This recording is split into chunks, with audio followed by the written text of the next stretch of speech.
Let's talk briefly about pain points in your workshop. I've got a set of router bits that's in this little red toolbox. It's the first toolbox I ever owned. This toolbox is beat up, but I've got all my router bits in here, and I have to pretty much dump the whole bucket out, sort through it, find the bit I want, and then put it all back together. And it's crazy because I've been doing that for years. I'm going to spend some time in this video, and I'm going to take some inexpensive MDF. I'm going to take some laser settings that I've learned when I was doing some jigs the other day, and I'm going to build inexpensive drawer organizers for the router bits. I'll share with you how I do my settings for the laser, my thoughts on why to organize it the way I do, and I'll get this thing tested out and start putting things. I'm migrating up from a lower level of the shop up to here, and as things come up, I want to tidy them up as I go. These pain points are the things I really want to focus on. There's a lot of things that I find myself just out of habit or muscle memory doing over and over again, and something like these router bits made sense when there were 3 in there. It doesn't make sense when there's a bunch of them. I'm going to organize them, I'm going to label them. They're going to be in a cheap, inexpensive drawer. I've got standardized drawers so I can move these around in the shop, both the drawers and the organizers, so that I can, if I move my router somewhere or I need to move it to, reorganize my workflow, it'll be easy to switch out. It's going to be kind of fun. I look forward to doing this, and I'll do a bunch of these, but I'll show you the first couple today.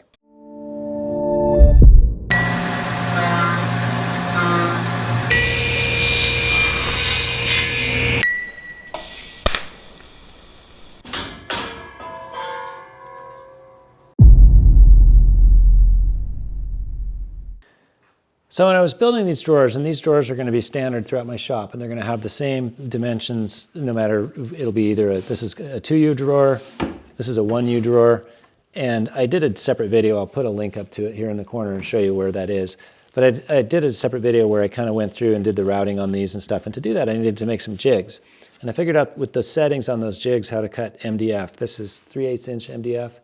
And I ended up cutting, I've got some 1/4 inch, it's a little bit smaller. I'm going to use that for these drawer organizers. So these drawers all have a common, they're all the same. This wooden portion, the sides of it are going to be the same, whether it's a 1U, 2U, or a 3U drawer. And so those are all common and consistent. When I built the drawers, I used this sort of a mold piece to build the box around.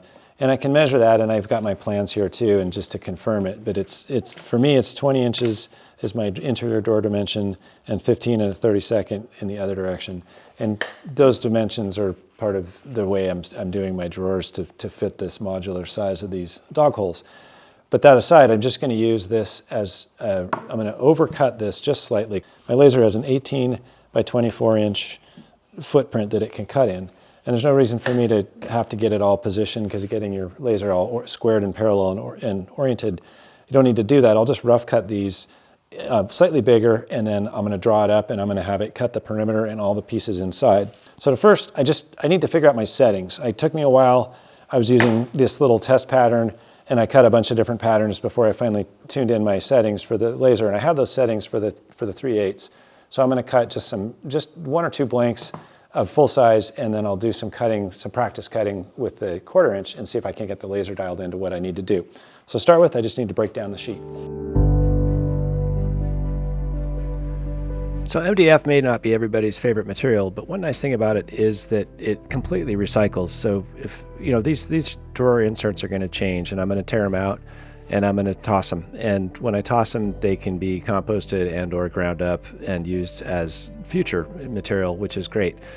There's Packouts, there's Systainer containers, there's all kinds of plastic tubs, and they are not only pretty expensive, but they also are never going to go away. So I really like using the MDF here to build this thing, both for the drawers themselves and also for the inserts, because as I say, they will change, and I don't feel too bad about getting rid of them when they do. And they're pretty inexpensive as well compared to some of the commercial available storage solutions.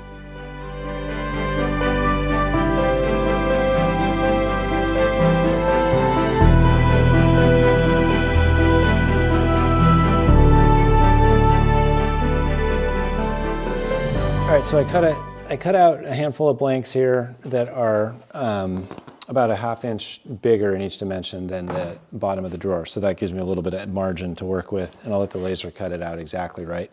And then that afforded a couple of scraps here. I'll use these scraps to figure out the laser settings.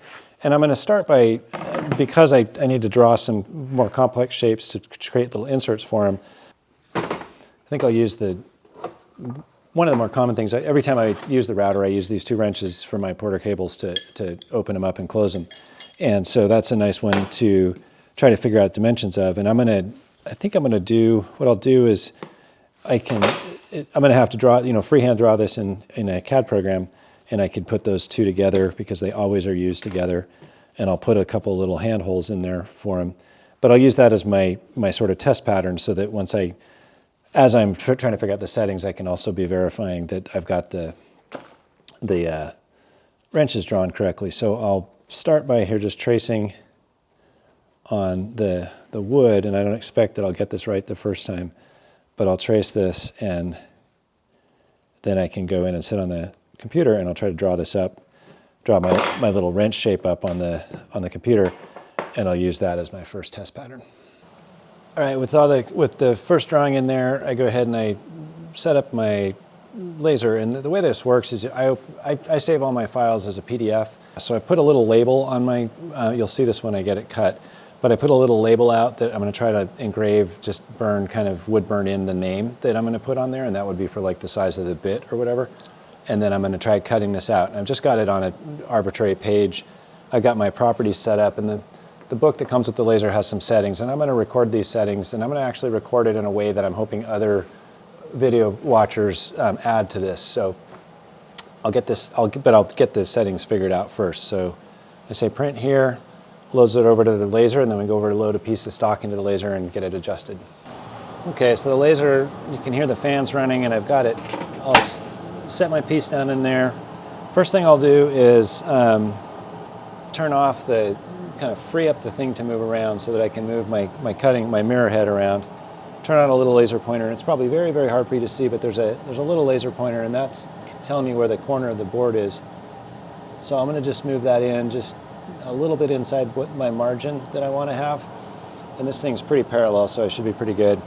And I'll say set home, and that now has sort of centered the laser on that spot. And then I also want to adjust the height of the laser. So there's this little bracket on here, and I can raise and lower the laser bed. And I'll raise it up until it starts to hit that piece of wood. And then I can flip that out of the way. So with those set up, now it's registered. It knows where the X and Y coordinate is, and it's registered in Z, and it's ready to go. So I should be able to close this, turn the pointer off, and then I should see my file here. Yeah, I've got my file here, so I'll go ahead and try to cut and see what we get for the first one. Oh, I gotta turn on one other thing. I've got something called air assist, and that air assist helps keep it from catching on fire, basically, when it's going. So it blows air out of a little air tube and will help with that. So we'll give it a try. So first it's doing the rastering, it's drawing the text, and we'll see how close to the right settings that was, see how readable it is.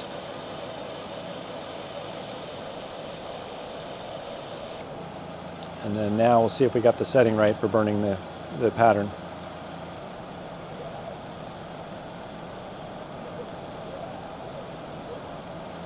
So cut out hopefully the insert for the wrench, and now it's going to cut out the perimeter, and this is what I can do to cut out the perimeter of the drawer.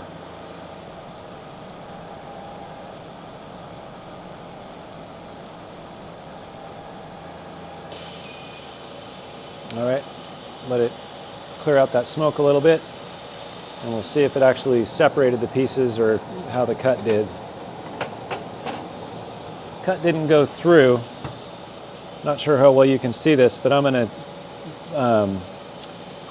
turn up I'm gonna slow down the speed of the laser. I think it needs to cut a little deeper, but the engraving actually looks really super nice, and I'll show you. I'll sand that lightly, and it's going to look even better. So let me flip this around, change my settings, and give it another try. All right, so I cut the percentage of speed from 20% down to 12%, so it's running about two-thirds as fast. We'll see if that gets through this time.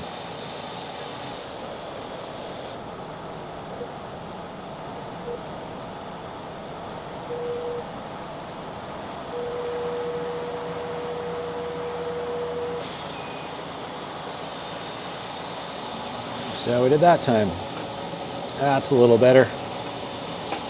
Now it cut through. And it just barely had that other piece in it. That's a really nice setting because it's just about right. So now I'll go over and clean this up and take a look at how it fits on the wrench. All right, so you can probably see the engraving actually just sort of etches a little slot. It's like a little tiny router bit. So if I just lightly sand that and get the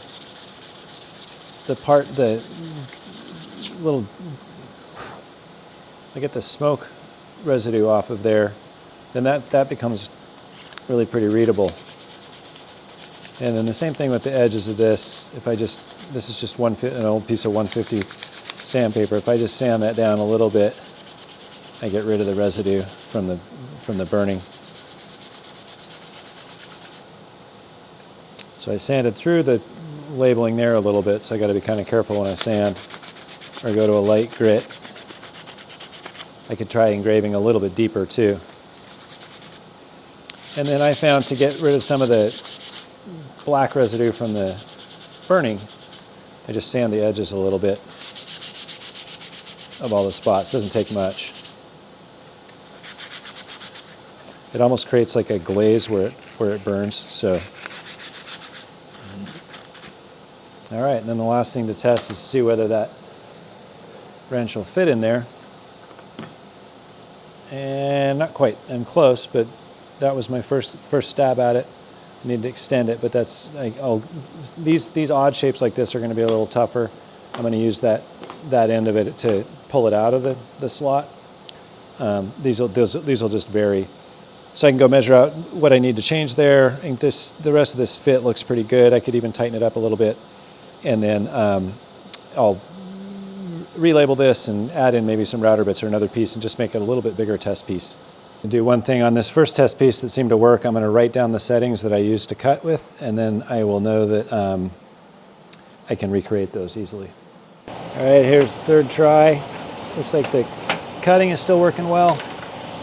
And I tried increasing the depth of the engraving just slightly, and I'm going to try to sand it with a sanding block so I don't wear it down. But I've added in the adjusted wrench place, and I threw in some little holes to see how the router bits fit through there, the shafts of those, and we'll see what that's looking like. All right, so again, you can see there's just a little bit of ghosting, a little bit of smoke from the burning. So I've just got a scrap. I switched to 220, which is a little bit less aggressive. I think I was using 150 before, and I'll use it on a block so I can't really dive in, see if I can't clean those up. Still start to lose a bit of the text, so not to do too much of that. It doesn't actually look bad with a little bit of smoke there. And then see how things fit in there. That looks pretty good. Another one here. So I got my wrench spots, and then I can see there's a 7/16" bit. So try it in the 1/2" hole. It's a little snug, so I might just increase that hole size just a tiny bit. I don't know quite what the kerf size is.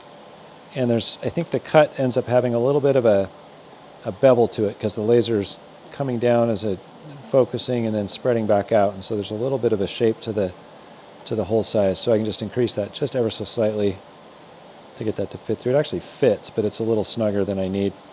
And then because I don't want the bits, I'll probably cut 2 layers of this and maybe even sandwich a layer in between.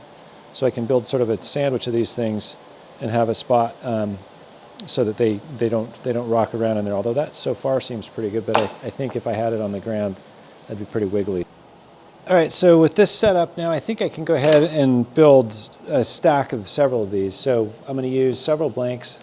I'll cut layers of them and use some scraps to kind of glue to span those layers. So the sandwich will then create various holes and little pockets for things. And it's going to take more time on the computer, but I know I need to oversize my holes slightly. I've got kind of a pattern for the wrench, and I may have other wrenches and other things that I can do little tests on.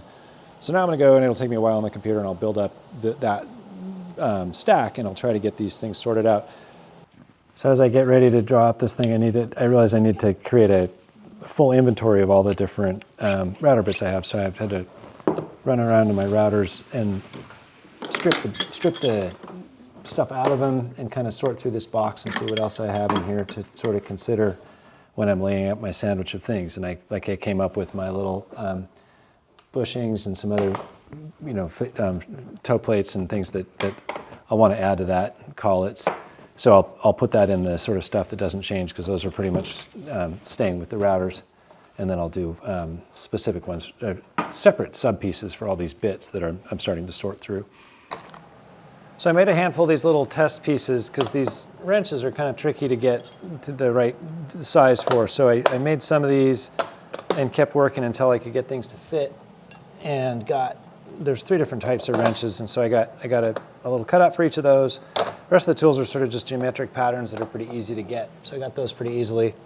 And then I went ahead and laid out all the bits and the bushings and the wrenches and all the base plates and everything onto one sheet here. And that cut pretty well. It took about 33 minutes to cut. Everything fits in there, and I kind of test fit everything.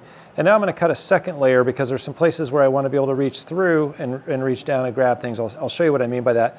Plus, when I put a small 1/4-inch bit in these holes, they're a little bit wobbly, and so a second layer of this will be good. So the second layer won't have any text on it, and it will only have the holes I need. It doesn't, not all the holes, so it'll be a much quicker cut. So I'll cut that out and I'll put this together and see how it all looks. All right, so here's the second layer of this cut, and I've learned a couple tricks that I'll share with you. For one thing, you get this little smoking, and some of that will wipe off with a wet towel, and so I can scrub this a little bit and get those to clean off. I found when I was doing the engraving, if I used the air assist, which blows some air on there, that cleaned up. It didn't leave any ghosting, so I got much cleaner results that way. When I was doing, like, this is something I printed, and I had the air assist on when I was doing the printing, and it didn't leave any smoke residue. I think when you burn it, just because it's got to burn all the way through a 1/4 inch, it's going to leave a little bit of residue there, and I don't think it looks bad. It smells a little bit like a campfire in here right now, and that's not a bad smell. So that's something, but with the fans, it's pretty good. So anyway, I cleaned this up. This is going to be the second layer, so I don't really need to worry too much about it. And then I cut the outer perimeter so that it's going to be accurately registered with with the other side, or the upper layer. And I'm getting pretty clean cuts with the settings I've got. So I can just use a bit here to poke out these little crumbly bits that fall through.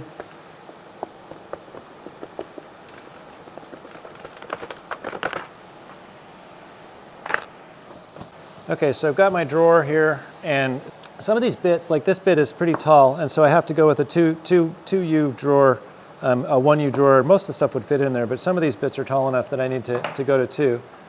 So I've got 2 layers now, and since these are cut to fit right inside, they just slide right in, and they are stacked with a little bit of variation. So for instance, this one here has got, get those to sit tight. That's got a little spot for the screws that hold the base plates on, and I always lose track of these. So now I've got a little place to store those inside, right by the base plates. So doing layers of these panels is kind of nice. And these panels cost about $2 a piece, so they're pretty inexpensive. So I can put more pieces in as I need to. And that was a snug fit, but it does fit in there.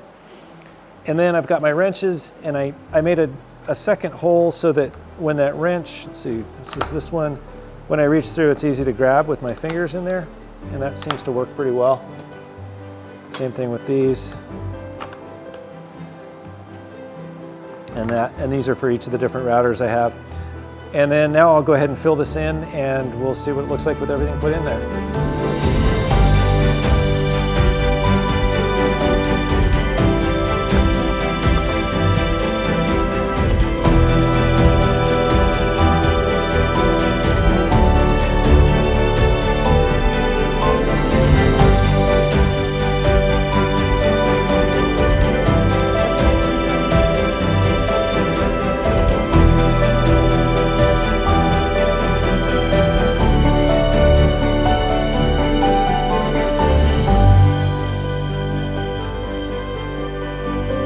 All right, well, this was pretty fun to put together. A couple things that were challenging. It took me a while to figure out the settings, and I was using color coding. So these lasers will allow you to color code various things. So I color coded all of the cuts red, and then I could set up my settings for that, and then I color coded all the text I was going to draw, or the other rastering stuff, in blue. And then I was able to kind of work between those two layers and keep everything in one CAD package and be able to export the PDF and send that over to my Windows machine and push it up onto the laser. So that worked really well. I will put the settings that I used on my laser. I have a 60-watt laser, CO2 laser. I'll put those settings on a comment, and I'll make that one sticky. If you've got a laser and you're able to cut 1/4" MDF and you have settings, please follow the same format and add a comment with those settings in there so that others can look at that. I think if we get a handful of those in there, people can kind of adjust the settings for their laser and get to that quicker. That did take a little while for me. It's gonna be nice to get rid of this pile of stuff. It used to take me forever to kind of dump that bucket out, sort through my bits, find the one I needed, find the wrenches and everything. Everything's labeled. It's easy to find now. I know what's there, and there's a spot for everything, so that's great. This drawer and this bench are all part of the workshop series. I'm moving everything from below up to here. And if you haven't subscribed yet, please subscribe. And if you want to see how these drawers were put together, take a look at the video here. Thanks for watching.